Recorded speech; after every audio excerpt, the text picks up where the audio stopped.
তো পান্তা ইলিশটাই বেশি হচ্ছে প্রায়োরিটি লিস্টে থাকে, কিন্তু এটা বাধ্যতামূলক না। আসলে উৎসব এক একজনের কাছে এক একটা হচ্ছে অর্থবহ করে। পান্তা ইলিশ আসলে আমার কখনো খাওয়া হয়নি। যাদের পছন্দ তারা খেতে পারে, আমার কাছে এটা ভালো লাগে না, তাই আমি খাই না। তা আপনি যে কোনো কিছু খেয়েই পয়লা বৈশাখ উদযাপন করতে পারেন।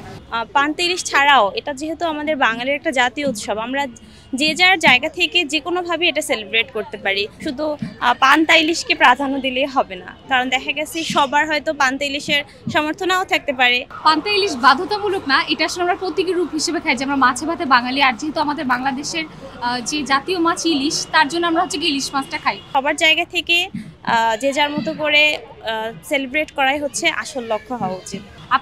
আপনার যদি ইচ্ছা হয় আপনি যে কোনো মাছ দিয়ে পান্তা ভাত বা গরম ভাত যেটা দিয়ে হোক আপনি খেতে পারবেন। এটা জাস্ট আমাদের প্রতীকী যে আমরা বাঙালিরা যে মাছ ধরে তারপর হচ্ছে গিয়ে পান্তা ভাত দিয়ে আমাদের সাধারণ মানুষরা যেভাবে খায়, সেটাকে আমরা আবার হচ্ছে গিয়ে উদযাপন হিসেবে আমরা ওই দিনটাতে স্পেসিফিক্যালি খেয়ে থাকি। পহেলা বৈশাখ তো বাঙালির একটি জাতীয় উৎসব। তো পহেলা বৈশাখকে কেন্দ্র করে অবশ্যই একটা প্ল্যানিং থাকে।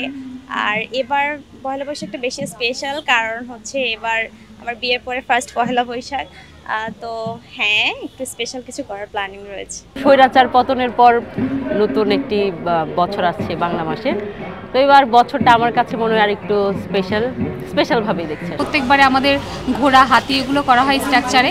এবার হচ্ছে গিয়ে আমরা যেহেতু মাছে ভাতে বাঙালি, সেজন্য বড় করে একটা মাছের ইলিশ মাছের হচ্ছে গিয়ে স্ট্রাকচার তৈরি করা হয়েছে। এছাড়াও আমরা হচ্ছে গিয়ে মাস্কের দিক বাঘ প্যাঁচা এগুলো করি, এবারে হাতি যুক্ত হয়েছে।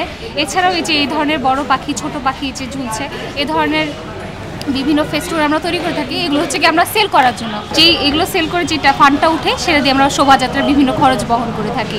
পহেলা বৈশাখ বাঙালির একটি ঐতিহ্যবাহী বর্ষবরণের দিন।